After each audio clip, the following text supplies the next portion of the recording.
Good morning, good afternoon, and good evening, everyone, depending on where you are joining to us today. Like our speaker today, Eleonora, it is now 1 o'clock, 1 a.m. in her side. And thank you, Eleonora, for making your time and staying awake for us. So for everyone, Eleonora completed her PhD in 2014 at Tuskegee University in Italy on fungal taxonomy and systematics in Dotidiomycetes fungi, where she described 31 novel species and 13 new genera. But lately, Eleonora found out that actually she really liked taxonomy, but she would like to get into more on the next generation sequencing. And then she moved to Australia for that. And at the moment, Eleonora is an Australian Research Council fellow and lecturer at the Western Sydney University, Australia. Her research focuses on investigating microbial biogeography, plant-soil microbiome interactions, and the mechanism underpinning microbial responses to environmental stresses. She co-leads the plant-soil research chapters of the Ecological Society of Australia, and also the secretary of the Global Initiative of Crop Microbiome and Sustainable Agriculture. And she will also introduce us today the Crop Microbiome Survey, which is part of this big global initiative. And she is the mother of Alice, who is at the moment sick, unfortunately, and therefore making the life a bit difficult for Eleonora. Therefore, she recorded her talk to us, which we will share now. And the question and answer time, she will be again live so that you can ask your questions in person. So thank you, Eleonora. And would you like to say something before we start your talk? Yeah. I would like just to thank you, Neriman, for the lovely introduction, and thank everyone for being here. And I'll be here later to answer your questions. Yeah. Thank you.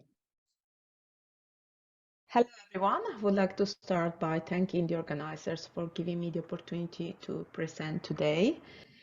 And I would also like to acknowledge the traditional owners of the land where my research takes place here in Australia and thank them for their support of my work in their lands.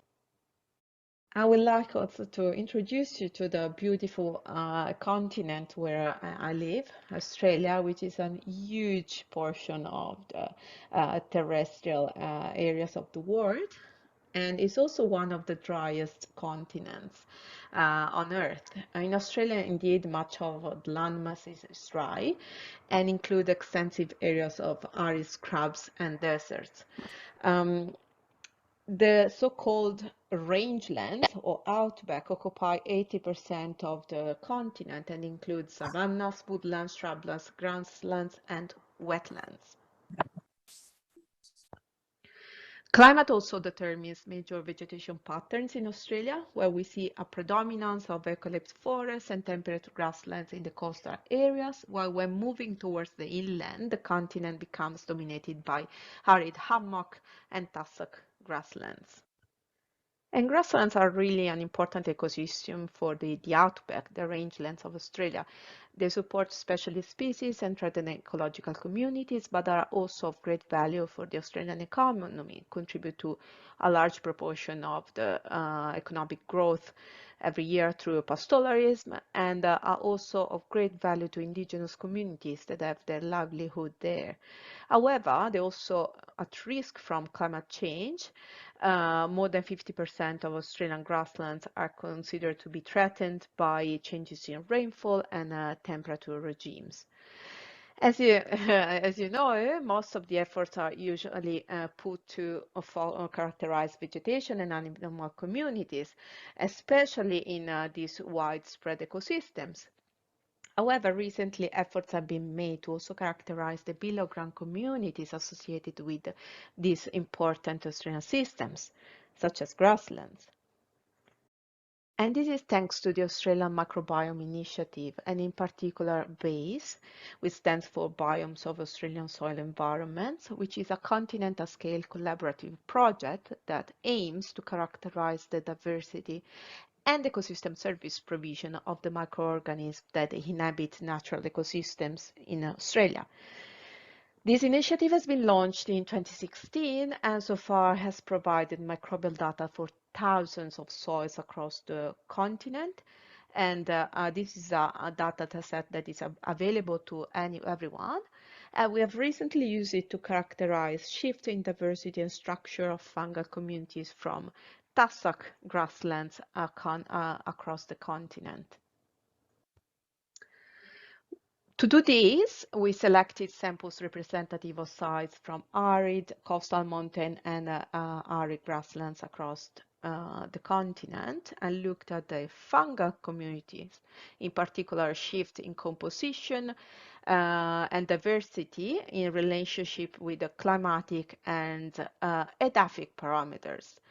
What is quite interesting here is that we observed a strong and significant difference in the soil fungal communities that are associated with different climatic regions. So you should see how they change, especially when going from arid to temperate communities. And we found that mostly soil features such as pH and soil organic carbon and macronutrient availability were strongly associated with direct changes in community composition rather than climate itself. This suggests that soil properties and their indirect change with climate are more important than climate itself in explaining variabilities of fungi, even when considering relatively large spatial scales, such as in the case of this study. We also found distinct indicator fungi in grasslands from different climatic regions. In particular, we observed a dominance of Pleosporales and Dotidiales in the indicator community from arid regions.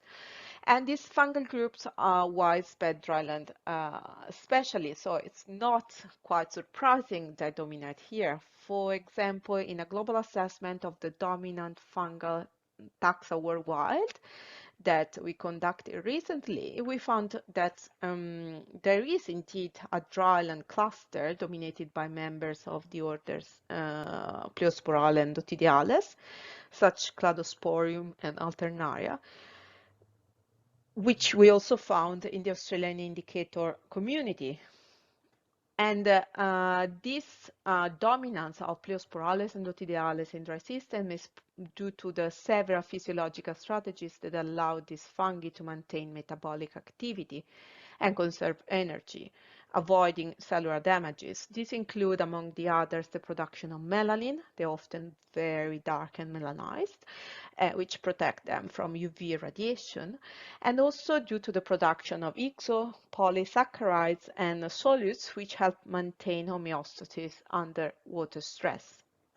We also observed a shift in the trophic yields between temperate and arid fungi. In particular, temperate communities were mostly dominated by saprotrophs, as you can see in the pie chart showing the ecological grouping of the network's nodes, while arid communities on your left harbored a trophically more heterogeneous network, which also harbored an increase of potentially pathogenic fungi.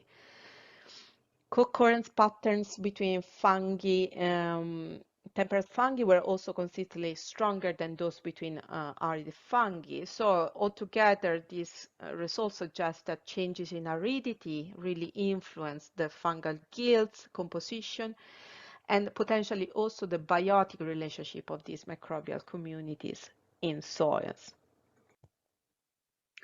We decided then to look further and investigate some of these patterns more in depth and actually look at how and to what extent aridity influences the whole microbial functional potential in soil.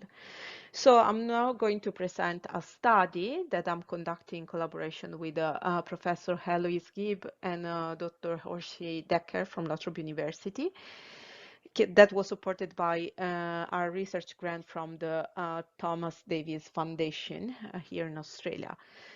Together, we looked at the interaction between aridity and the activity of digging mammals. The activity of digging mammals is a key component of the Australian landscape. Many small and medium-sized mammals dig for their food, and it's a common habit, common feature of Australian mammals, such as bettongs, woolies, but also echidnas and wombats. I put some nice pictures there for you.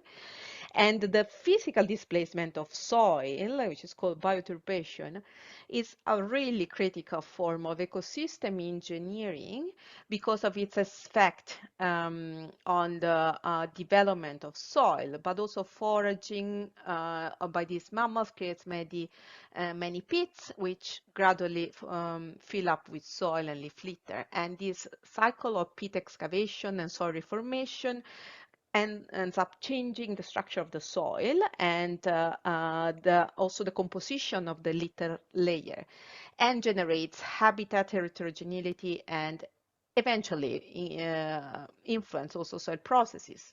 This is particularly important in arid and semi-arid environments as soil disturbance, so this bioturbation by digging is a major source of patchiness and fertility areas in these water-limited systems. However, digging mammal species have been lost from the Australian landscape over the last 200 years. It's considered that about half of digging mammal species are now extinct or under threat and have undergone range contractions. That led to the question to how and to what extent digging mammals reintroduction could influence and can lead to the restoration of ecosystem processes that have been lost over the years, and whether this process is the same across arid and temperate ecosystems. So does aridity mediate the effect of digging mammals on soil processes?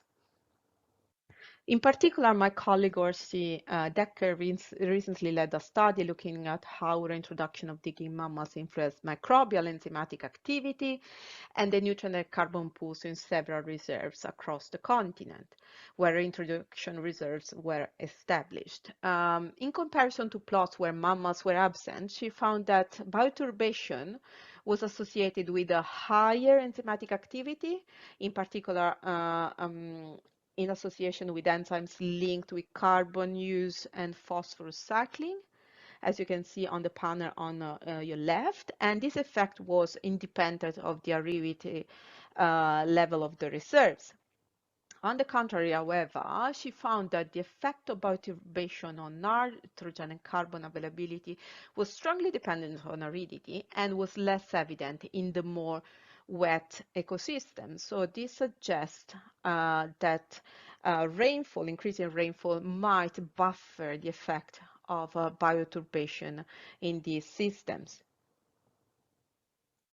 This led to the subsequent question of the impact of mammal bioturbation, its interaction with aridity on the soil microbial communities at these sites. In particular, we looked at the microbial potential for carbon cycling and targeted the genes encoding for carbohydrate active enzymes, CAZymes, which are enzymes that are involved in the formation of and breakdown of complex carbohydrates and glycoconjugates. We did that by sequencing the communities from using a metagenomics approach and annotating the CAZymes present in these communities. And we asked, how do aridity and digging mammals interact to affect the structure, diversity, and distribution of microbial genes involved in carbon cycling? Microbial functional potential also changes with aridity. We know indeed that the microbial communities in soil are facilitators of plant processes. For example, they secrete hormones such as auxins that change the root growth. Some microbes are able to take up iron or solubilize phosphorus and make these nutrients available to the plant. And of course, nitrogen fixers provide nitrogen for plant growth. So what I did is to collect soil from 3 locations across the continent, from very wet to dry areas. I'm showing in the map the location that I sampled during this collection campaign. So spanning from really wet areas here in Sydney to almost the outback of the continent, very dry areas that receive less than 300 millimeters of rainfall per year. And to assess the contribution of soil microbes to plant productivity, we set up an experiment that comprised of these 5 microbial inocula, 3 inocula, M1, 2, and 3, representing the microbial communities obtained from each of these individual sites, yeah, in the figure. And one inoculum, M4, composed of a mix of M1, M2, M3, and a fifth inoculum, M5, representing a sterilized version of M4. The inocula were mixed to sterile potting mix, and we let Themeda seeds grow in these different soils for 5 months. At the end of the experiment, we observed a clear positive impact of the addition of microbial inocula on plant growth parameters compared with the sterile inoculum. However, this effect on Themeda depended on the inoculum taken in consideration, and I see that it's most pronounced in the rhizosphere communities coming from the more temperate sites, so M1 and M2. This might be due to the fact that maybe these communities support a higher diversity of microbes and thus functions, as we observed so far, but this needs to be also validated by sequencing of the communities associated with the rhizosphere of the Themeda. I also grew other common Australian native grasses on rhizosphere microbes collected from Themeda, and interestingly found that there was a very weak effect on microbial addiction in these species, which are often co-occurring with Themeda and tend to share similar environments and niches. This is a quite interesting result, as it suggests that maybe Themeda engineered its rhizosphere microbial community, so it selects for beneficial microbes which are not clearly beneficial to other concurring grasses. Ongoing work for this experiment will include the identification of microbes associated with increased growth, so sequencing work with NGS approaches, but also the isolation of these potential beneficial microbes and testing of their potential for plant growth promotion in the field and glasshouse experiments. So to conclude, we have different lines of evidence that aridity not only shapes the soils and vegetation communities across Australia, but is also a key driver of the composition, the diversity, and the functional potential of microbial communities in this continent. Additionally, shifts in microbial composition might also influence the growth of important native grasses, such as kangaroo grass, as it is demonstrated by preliminary findings from glasshouse experiment, supporting the importance of plant microbial interaction for plant growth and performance. Future work, however, will have to confirm these patterns in field experiments, and we're looking forward to do that. I will conclude this first part of my presentation by acknowledging some of my colleagues at Western Sydney University and other institutions and funding bodies, such as the Australian Research Council, which are supporting my research. And will continue my talk now by briefly introducing the global initiative of crop microbiome and sustainable agriculture. The Global Initiative of Crop Microbiome and Sustainable Agriculture is a non-for-profit charity initiative that was launched in 2019. And its mission is to promote the development and implementation of innovative farming and farm management practices that are based on approaches that actually harness natural resources to increase farm productivity, food quality, and environmental health in a sustainable way. The initiative is led by Professor Brajesh Singh, which is really the mind and the powerhouse behind this program, and myself and other people such as Manuel Delgado Baquerizo and Pankaj Trivedi from the Sevilla and Colorado State University, respectively, are contributing and are supporting the development of this initiative. We work on with a number of partners, different nature, including the Global Soil Biodiversity Initiative, the Phytobiome Alliance, Microbiome Support, and Soil Science Australia, and also the NetSob, which provide us with support in terms of leadership and steering committees, and help us steer the initiatives of this organization in the right direction. The global initiative aims to tackle critical and, I would say, timely issues related to climate change and agricultural sustainability. Agricultural production systems are heavily impacted by climate change. The global security is under constant threat from floods, droughts, and outbreaks of pathogens, pests. And this is further compounded by the high cost and unreliable supply of phosphorus and other nutrients fertilizers. It is estimated that there will be approximately 20% less arable lands to produce up to 70% more foods and fiber required to meet the estimated global demand in the next 20 years. And this is a two-sided relationship. Indeed, agriculture is also one of the main contributors to global warming, to pollution, land degradation, and biodiversity loss. We see here, for example, the enormous contribution of agricultural productivity and related activities to greenhouse emissions. As such, in order to remain profitable and sustainably provide food security and improve livelihoods, agricultural producers will need to adapt to these challenges. For this reason, there is a growing demand for innovative approaches that can promote crop productivity and environmental sustainability.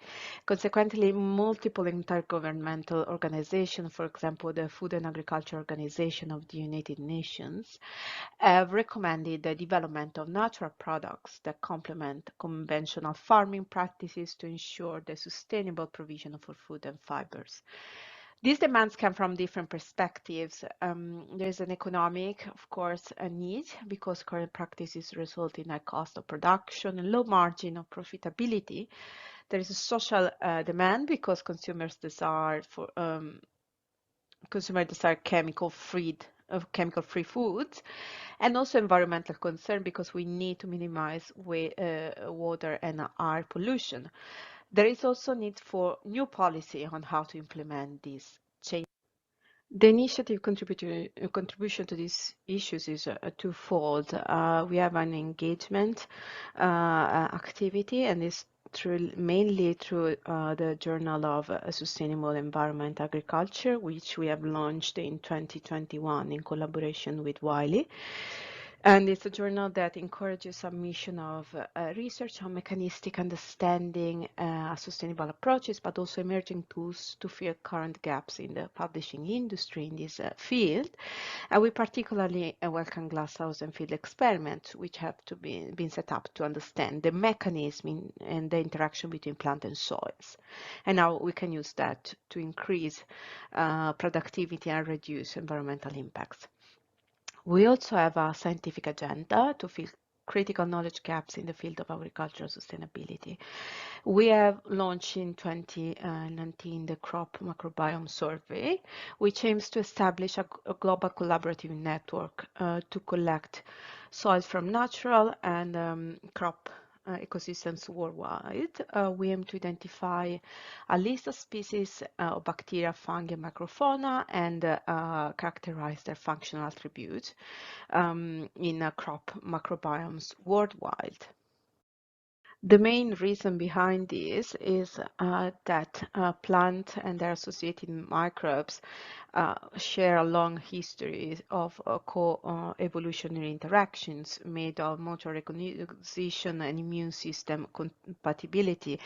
And microbial products coming from plants are expected to sustainably contribute to increased farm productivity and resilience to global change and sustainability, while reducing also chemical inputs if we can harness them as effective tools to increase plant growth and resistance to stress. However, there are still key knowledge gaps before we can do this effectively, and those are related to, for example, understanding of the biotic and abiotic drivers of crop microbiome assembly, whether there are core and hub heritable microbiota important crops worldwide. What are the relationships between crop microbiomes, productivity, and food nutritional quality, and what are the functional attributes of crop microbiomes compared, for example, with natural ecosystems across the globe? And this is the main reason for the crop microbiome survey. In this effort, we will focus on 5 actually important globally distributed crops: rice, wheat, cotton, corn, and potato.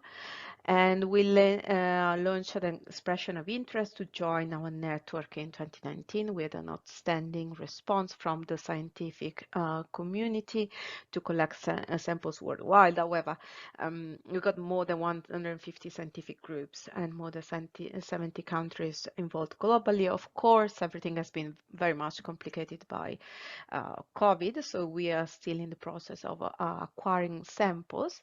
And we got a response from Africa's countries as well. We are particularly proud to have FABI on board for this, and they will be provided samples from South Africa, but we are really keen to expand our collaborations and encourage really everyone that could be interested to contribute to this initiative to get in touch with me or Professor Singh. I'll leave contact details at the end of the presentation if you want to get in touch with us and collaborate and support this initiative. What we ask our collaborators to do is relatively simple. So we have a detailed protocol. I've left a link to it on this slide, and you can find it easily on the website as well.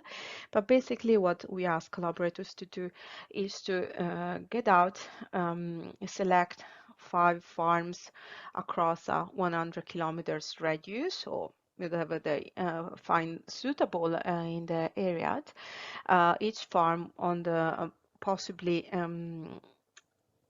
growing the same crop out of the 5 we selected, and we have to set up a 25 by 25 meter plot in the field, collect 5 representative individual plants within each of these plots, and collect leaves, stem, root, and rhizosphere and bulk soil from the from each farms, from each individual from each farm. And then we also have to collect bulk soil from a reference site, so reserve, a parkland in the close proximity to these farms. When then our collaborators are asked to send their samples to our receiving facility located in the US, and then the initiative will provide the sequencing for bacteria, fungi, microfauna, and also a nutrient content for the plant material, and of course some characterization of the leaf attributes. We also believe that we're gonna a subset of the samples will undergo microbial functional profiling through shotgun metagenomics. All the data that will be collected by the initiative will be made available to the public, and the collaborators that have contributed with samples will be obviously involved in all the primary publications generated from these data sets. We aim for each crop to have at least 250 plots globally. So far, of course, as I mentioned, everything has been much complicated by COVID, but we are on track to achieve our our targets. More than 1/3 of the samples were received as per June 2022. So we will be receiving more samples now after the Northern Hemisphere summer season, and we're expecting samples to come from the Southern Hemisphere as well, probably between January and March 2023. And the first set of sequencing analysis has started, so we are very excited to start putting together these data sets and start, answering some of the questions in this for this work. And I really hope to get more collaborators on board from Africa and in general from the Southern Hemisphere. We really believe that in the long term, the soil microbiome survey will be able to provide critical knowledge to cutting-edge, innovative microbial and plant products for transformation in key agribusiness sectors, providing information that is similar in scale to the human microbiome initiative. And this hopefully will lead to improved research and industrial capability of the agribusiness sector, improving at the end outcomes from the society. So thank you very much for listening to me, and please get in touch if you would like to collaborate on the global initiative of crop microbiome and sustainable agriculture, or any other form of collaborations you have in mind. Thank you very much. Thank you, Eleonora. Thank you so much. It was really such a nice talk, and both parts actually separate parts showed us the importance of actually the collaboration as well, because in the both parts you are collaborating with your Australian partners or around the world, and this your microbial crop work, you are collaborating with many basically global collaboration. You are talking about more than 150 institutes already, and we are really also happy to be part of that, and thank you for us including us. And thank so you. I'm opening the floor for the questions. If anybody has questions, please raise your hand so you can ask your questions. Eleonora, thank you for a great talk, and it's fantastic both for the science that's already on the table and the understanding you're bringing to these soil systems in terms of its biodiversity, but also for the initiative. I mean, Neriman referred to that as well. To get something like that off the ground must take an enormous effort. So applause for that. Thank you, and thank you for allowing us or giving us that opportunity to participate. So I'm wondering, in terms of this global initiative, what some of your expectations are. That what you might see. I mean, there is so much variation within regions, as the first part of your study show, and as we know, if we start comparing between these different parts of the world, what is the expectation of how much overlap you're going to see there? Dominant groups you might get there, and how one might be exploring either that overlap or the lack of overlap in those microbiomes. Yeah, and it's the golden question there, right? Because if you look into literature, there are already studies, large-scale studies that look, for example, ask whether there is a core set of microbes that are shared across, that belong to a plant, regardless of its location and its source of microbes. And that's going to be the one of the key findings, I think, from this study. I'm not sure. I hope there is a core, honestly. I hope we're going to find something shared, but we don't know.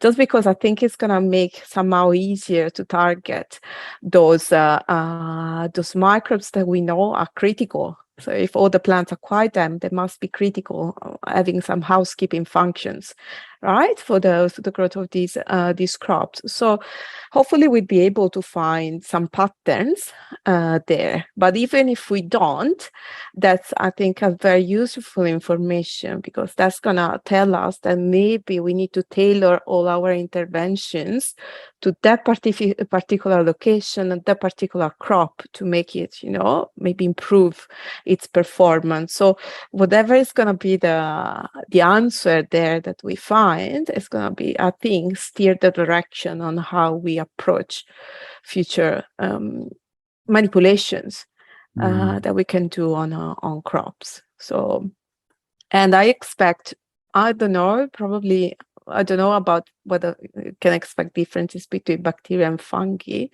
but I expect that there are going to be groups of bacteria that we find commonly there. But we'll see. I'm so excited to see that. Very exciting. All the best for that. Yeah. Thank you. Thank and you. Michelle Gree from University of Pretoria and Fabi also has a question. Thank you very much. Finally found the hand. That was a really interesting talk. Thank you. I really enjoyed it. I'm a macroecologist by training, but I've worked on plants and animals. So I'm coming at this from a different perspective. So it's really nice to see some of this large scale stuff happening on fungal or microbial communities rather than just the big stuff. I have a question about the Themeda work that you were doing. So I was wondering about the significance of the aridity gradient, because your other work, well, first of all, you have one sample size per aridity gradient, and then the other work seemed to show that aridity wasn't so important in determining microbial community. Why did you choose an aridity gradient? Yeah, it wasn't important directly to especially for the fungal community, but aridity determines all the nutrient content. So we couldn't see a direct effect of aridity by itself, but of course aridity indirectly influences all the chemical composition and the plant communities associated with that. So I know that these soils that I've collected carry different communities, even just because they, for example, have very different soil carbon content, which inevitably is gonna change their composition. So that's why aridity, even if it's not directly related to that, is still a critical component of a critical driver for this community, but not in a direct way. So and that's why I keep on I kept that factor in when choosing the source of microbial inocula. And it's quite interesting that actually you could see, I don't know if it was obvious from the slides, but for example, the two inocula that were coming from the less arid areas had a much stronger effect on the growth of Themeda. I don't know yet, because I haven't done the sequencing yet, but I suspect it is because they had more probably beneficial microbes, maybe more saprotrophs that were able to cycle nutrients, and then provide support. But And the next question will be from David Zhu. So okay, sure. Eleonora, maybe Shido, from Zhejiang Agriculture and Forestry University. So I was actually the former Fabian many years ago. Very interesting talk. Yeah, me too. So when you're talking about the rhizosphere microbial communities, so they can promote the growth of the plants, but certainly by the amplicon sequencing, you can figure out the core microbiota also. So it's not difficult. But when it's coming to the practice part, so how are you actually deal with those, especially those unculturable ones, which that may be beneficial and can promote the growth of the plants? Yeah, that is a really key, I think, a key topic, because there is this mismatch, right, of what we have between what we can sequence and what we can actually cultivate and use. So yeah, I'm personally using traditional methods. So at the end, it's gonna be for me the matter of actually using, what I can isolate to inoculate. But there are new technologies that are attempting to resolve these issues, new technological approaches that I don't know if I'm going to try myself, such as, for example, pelleting seeds with entire communities so coating the seeds with, for example, in this case, it would be a rhizosphere soil, so that whatever it's able to attach to the seed can actually be transferred to it and then introduced. So I think we need, though, to start developing and thinking about ways to actually make use of also those microbes that are potentially really beneficial, but not. Yeah. I don't know if you have any ideas that we could be using. Yeah, I've been thinking for years. Yeah, it's difficult. Right. Yeah. I was doing some reading as well on how actually Yeah, another quick question is in terms of the initiative. So is it compulsory to send the sample to outside, let's say, as you mentioned, to US for sequencing, or can we do so locally? No. So do you mean if you can do the sequencing yourself? If it can be done independently? No, because so one of the things I think that is going to be important probably is having all the sequencing done systematically by one facility so that we reduce bias related to the fact of different owners, of different operators. So at least we have, because we know how difficult it is to combine data sets from different sources. So we're asking all collaborators to send their samples to our facility to avoid that bias. But if you're interested or you can collaborate, we are happy to have a chat maybe and discuss. Yeah. Well, I'll try to maybe discuss a little bit further with you later. Yeah, because for us, probably it will be a little bit complicated to send the samples offside, but it can be done actually easily here. So maybe we can find some other solutions. That's very difficult. It's one of the hurdles with these big projects, right? Is the sending the materials. So I'm very well aware. That's right. But we can have a chat about that. Thank you very much, Eleonora. No worries. Thank you. Thanks to you. Next question will be from Kobus. Hi, Eleonora. Thank you for the talk. My question relates to David's question as well. So I was wondering about the difficulty you'll have to get everybody to have permits to export the plant material. And so my question is, will you accept DNA extractions instead of the plant material? Not at the moment, but I think we need to, I think, compromise at some stage. So maybe we can discuss about that, or we can support you if it is I don't know if it is an issue with permits that you think you're gonna have. So we can discuss that and see where we can make it work. But ideally, we would like to have everything processed in one facility to avoid biases. There are so many protocols. For example, the Nagoya protocol, which is great to protect the biodiversity, but it's something we need to consider when also, for example, for this. And we can provide more details on how to deal with these things. And the other question I have is with regards to all of these samples, and DNA is of course very valuable, whether you're going to data bank all of the samples away for future use as technologies develop that you can maybe 20 years later re-look at the community centers? Yeah, the Thank you. DNA will be stored here in in the Western Sydney University, because it's where all the sequence is gonna be done.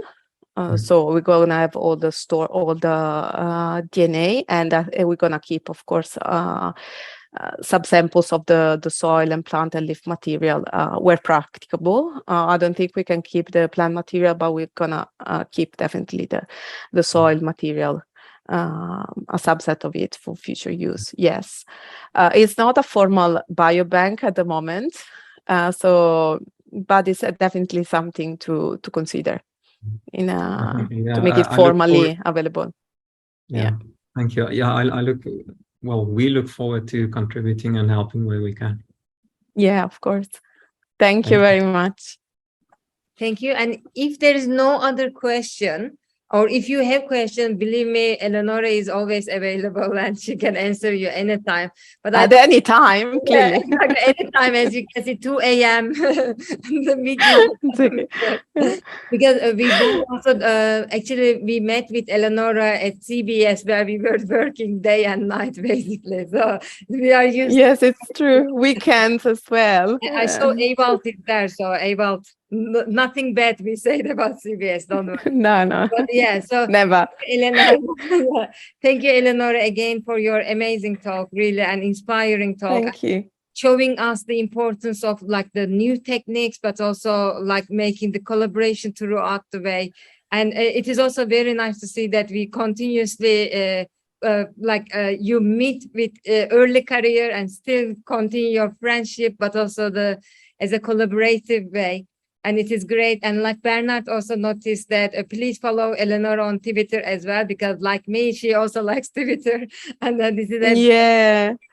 I'm putting my email address on the chat as well, just in case, you have other questions, they come up later. Feel free to contact me at any time, really. And thank you again, Neriman, and to Fabi for inviting me. I really enjoyed this talk.